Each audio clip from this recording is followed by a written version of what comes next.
ঘটনাটো হৈ গ'ল এই সামগ্ৰিক ঘটনা সন্দৰ্ভত আপুনি স্থানীয় প্ৰতিনিধি হিচাপে কি ক'ব ছাৰ নহয় এইটোতো সমস্যাটো এনেকুৱা আছিলে এনে বস্তুটো এই মাটিৰ লৈ কথা বহুত দিনৰ পৰা এইটো মানে হেৰি কৰি আছিলে বস্তু অলপ ব্যৱস্থা চলি আছে বেচিকেলি মানে তাপাত যিটো গাঁওবাসীয়ে প্ৰতিদিনে সিহঁতে মানে ৰাতি পঢ়াওতে হেৰি কৰে তাৰমানে বস্তুটো এতিয়া যোৱাকালি যিটো ঘটনা হৈছিলে সেইটোতো একেবাৰে মানে পথাৰৰ মাটি ধান কাটিবলৈ আহোঁতে সেইটো বস্তু অলপ মানে হাই কাজিয়া হৈ গ'ল তাৰপিছত ঘটনাটো ঘটিলে আৰু বস্তুটো সেইকাৰণে বস্তুটো ৰাইজে এতিয়া হেৰি কৰি শান্তি লাগে আৰু আমি শান্তি বিচাৰোঁ মানে ৰাইজে কৈছে যে আমাৰ মানে ৰক্ষণাবেক্ষণ কৰিব লাগে সেইকাৰণে মই এছ পি লগত কথা পাতিলোঁ আজি যিমানে হেৰি নহওক এই সমস্যা শান্তি নোহোৱালৈকে এইটো পহৰা হিচাপে হেৰি কৰিব লাগে সেইকাৰণে চৰকাৰক অনুৰোধ কৰিছোঁ যাতে বস্তুটো এই অঞ্চলটো শান্তিৰ প্ৰিয়তে থাকে আমি খাচীয়া কাৰ্বি বুলি কথা নাই বস্তুটো আমাৰ একেলগে আমি থাকি যাতে একেলগে আমি কাম কৰি ভাই ভনী হিচাপে এতিয়া কাম কৰি যাতে বন্ধুটো অঞ্চলটো যাতে শান্তি ৰাখিব পাৰে বজাই ৰাখিব পাৰে সেইকাৰণে চৰকাৰো মই আসাম চৰকাৰো লগতে কাৰ্বি আংলং মাছ কাউন্সিলো লগতে মেঘালয় চৰকাৰক মই অনুৰোধ কৰিছোঁ এটা কথা মানে আজি ইমান বছৰ ধৰি পশ্চিম কাৰ্বি আংলঙৰ লগত যিটো অসমৰ মেঘালয়ৰ যিটো সীমান্তৰ সমস্যা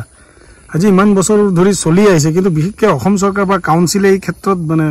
বিশেষ গুৰুত্ব প্ৰদান নকৰাৰ নিচিনা কথা এটা মানে ৰাইজেও কোৱা মেলা কৰিছে কি ক'ব নহয় চৰকাৰ তৰফৰ পৰাতো কৰিছে মইতো উঠি মানে ৰাইজৰ সন্মুখতে কৈছোঁ যে বৰ্ডাৰ মিটিঙৰ কাৰণে মই নিজে 7 বাৰ মই ৰিপ্ৰেজেণ্ট কৰিছোঁ বুজা নাই কিন্তু চৰকাৰৰ যিটো আলোচনাটো চৰকাৰে মেঘালয় চৰকাৰ আসাম চৰকাৰৰ যে সীমা যিটো হেৰিটো বেলেগ হেৰি নাই সীমা আছে যি সীমা চৰকাৰে যি বান্ধি দিছে সেইটো মতে আমি সন্মান কৰিব পাৰোঁ সদায় কওঁ কিন্তু সেইটো বস্তু মই অথনি ক'লোঁ যে বস্তুটোত এই সীমা যিটো আছে একে আগৰ দৰে যিটো থকা সীমাটো ব্যৱহাৰ সেইটোতো চৰকাৰে ৰাইজক বুজাব লাগে যে সেইটোতো আমাৰ সীমাই হয় সেইটো চৰকাৰে বান্ধি দিয়ে সীমাই হয় সেইটো ৰাইজক বুজাব লাগে ৰাইজকটো নুবুজাৰ কাৰণে বস্তুটো সীমাটো ইফালে সিহঁতৰ মেচ প্ৰপাৰ কৰি থাকে বুজি থাকে বস্তু সেইটো কাৰণে ব্যৱহাৰ হৈ থাকে বস্তুটো সেইকাৰণে মই অথনিও কৈছোঁ চৰকাৰে এইটো ক'ব লাগে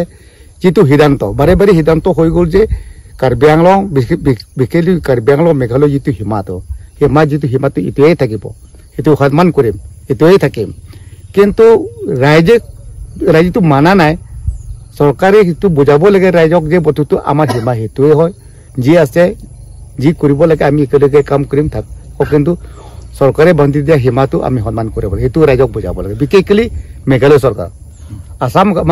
আমাৰতো প্ৰব্লেম নাই আমিতো মিটিং কৰাৰ পিছত আমি ৰাইজক আমি বুজাই দিওঁ যে আজি সিদ্ধান্তটো এনেকৈ আছিলে আমি সেইটো মতে আমি মানি ল'ম এইটো মতে আমি চলিম তো মেঘালয়টো কৰিছে নিয়ানো কিন্তু বস্তুটো সিদ্ধান্ত হোৱাৰ পিছত কিন্তু